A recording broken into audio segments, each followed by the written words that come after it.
ګردې دې فیل شوې د دغه ګردو واش ډاکټران په لکونو کروڑونو باندې کوي. الله وایي ستا په بدن کې ما د واشنګ دپاره یو نظام پیدا کړی دی چې هغه فری سرکولیشن کوي او ستا دا ګردې فری پاکیږي.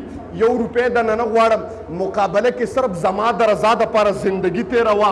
ما تاله سم خپې لاسونه درکړي دي، د اورېدو دپاره مې تاله غوږونه درکړي دي. نو که په دا باندې ته اورې نو زما د رضا دپاره اورېدل کوه. ای زما ذکر پې اوره، تقریر پې اوره، قرآن پې اوره، د نبی علیه السلام وصف نعتونه پې اوره. دا د ګانو دپاره نه دي چې ته پې ګانې، ته په دې باندې قوالیانې، غزلې، ربابونه، هلکه تبلې پې اورې. دا د دې دپاره نه دي. ما تاله سترګې درکړي دي، په دا سترګو باندې قرآن ته وګوره، په دا سترګو باندې خانه کعبې ته وګوره، په دا سترګو باندې په لیدو باندې جومات ته راشه، په دا سترګو کتو باندې د عالم مخ ته وګوره، په دا سترګو باندې د مور مخ ته وګوره، په دا سترګو باندې د یو سپینګیري مخ ته زما د رضا دپاره وګوره، په دا سترګو باندې د یو مسلمان مخ ته زما د رضا دپاره وګوره. تاله مې خپې درکړې، طاقت مې پکې واچو، فی سبیل الله مې واچو، 1 روپۍ نه غواړم. په دا خپو باندې جومات ته لړ شه، مرکز ته لړ شه، د دین کار وکړه، بستره پشا کړه، جهاد ته لړ شه، علم حاصل کړه. ما تاله آزاد درکړي دي، دا ما تاله د خپلې رضا دپاره درکړي دي. ما دنیا کې ستا رضا مکمل کړې ده، ته دنیا کې زما رضا ولټوه. زما محترم اوس به موږ تاسو وګورو چې الله فرمایي چې په دنیا کې څه دي، دا ستاسو دپاره دي. دنیا کې ما څه پیدا کړي دي، دا ما ټول ستاسو دپاره پیدا کړي دي. نو بنده ته څه کوې بیا؟ ته بیا د چا دپاره پیدا شوې؟ چې یو انسان تاله، زه تاسو ته یو ناشنا خبره کوم، چې یو انسان تاله په معاشره کې 1,000 روپۍ په حالت د تنګدستۍ کې قرضه درکړي، 1,000 روپۍ تاسو ته وایم، نو ته د هغه محتاجۍ کوې که نه؟ د هغه ورته بار بار ودرې جي که زما لایق څه خدمت نو تابعدار یم جي، زه تابعدار یم جي. دا احسان به دی تا مرګه پورې هیر نه کړم.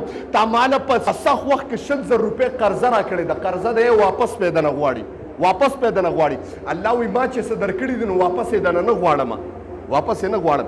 نو چې ته د یو بنده دومره محتاجي او منتظر کې چې هلکه هغه تاله 1,000 روپۍ قرضه درکړې ده، نو ای بنده ما خو تاله څه نه دي کړې. فبأي آلاء ربکما تکذبان، زما رب ته به زما کم نعمت نه انکار وکړې، ته به زما کم نعمت دروغجن وګڼې، نو ولې زما عبادت نه کوې او زما رضا نه کوې؟ نبی علیه السلام جمله وفرمایله، نبی علیه السلام مبارک وفرمایل، وایي د قیامت پر ورځ توجه غواړم، د قیامت پر ورځ به الله تبارک وتعالی اعلان وکړي مسلمانانو تاسو ته ویم، د قیامت پر ورځ به الله اعلان وکړي عجیبه جمله ویم، وایي چې هغه کسان پکې رامخکې شي چې عبادات یې نشته، هېڅ یې نه دي کړی، ټول عمر یې ګناهونو کې تېر کړی دی. جملې ته توجه شئ جي، دا موت یادوي، ښه دا موت یادوي. هغه کس راپاسه چې ټول عمر یې زما په نافرمانۍ کې تېر کړی دی. جملې ته توجه غواړم. یو انسان ها دا کار پکې چې د یو انسان سره زما د رضا دپاره محبت کړي، زما د یو بنده سره زما د رضا دپاره محبت کړي، نو هغه خلک به راپاسي چې خدایه ګناهونه خو ډېرو، ستا نافرماني مې ډېره کړې وه. ها یو انسان شته، یو عالم شته، یو مسلمان رور شته چې په دنیا کې مې ورسره فقط زه د هغه لور ته غل نومه، زه د هغه خور ته غل نومه، زه د هغه مال ته غل نومه، زه د هغه رور ته غل نومه، زه ما د هغه نه څه لالچ نو، خدایه ستا د رضا دپاره مې ورسره مینه کړې ده. نو الله به وایي چې ښه تا زما د رضا دپاره مینه کړې، توجه غواړم، تا زما د رضا دپاره مینه کړې ده. جملې ته توجه شئ. د قیامت سبا دی کوم انسان چې په ورځ د قیامت باندې رب جمله وفرمایي چې زما د رضا دپاره د یو انسان سره مینه محبت کړی دی، الله به وایي د قیامت سبا ده، د نور د ګرمۍ انتها ده، سوري نشته. راځئ چا چې زما د رضا دپاره یو بل سره مینه کړې ده، زما د عرش د سوري لاندې راځئ زما محترم. نو د دې نه عجیبه خبره شته که نه؟ هلکه تاسو ته یو خبره کوم، مونږ تاسو وګوره، که زه د بل مسلمان سره کینمه نو 2-3 خبرې به زه هغه سره ذاتي وکم. خبرې ته توجه شئ. 2-3 خبرې به زه هغه سره ذاتي وکم.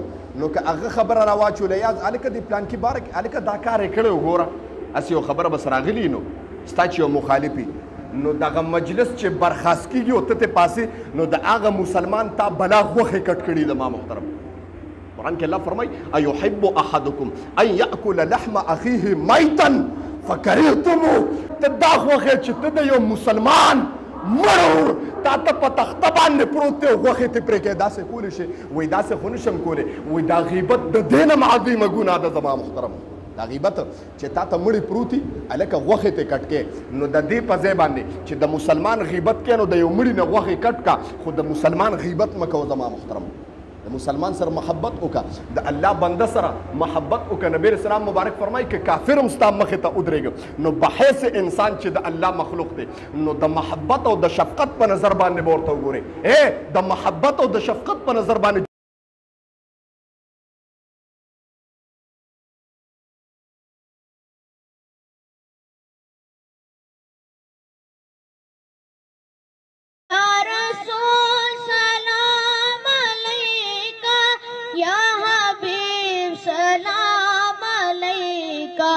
सलाम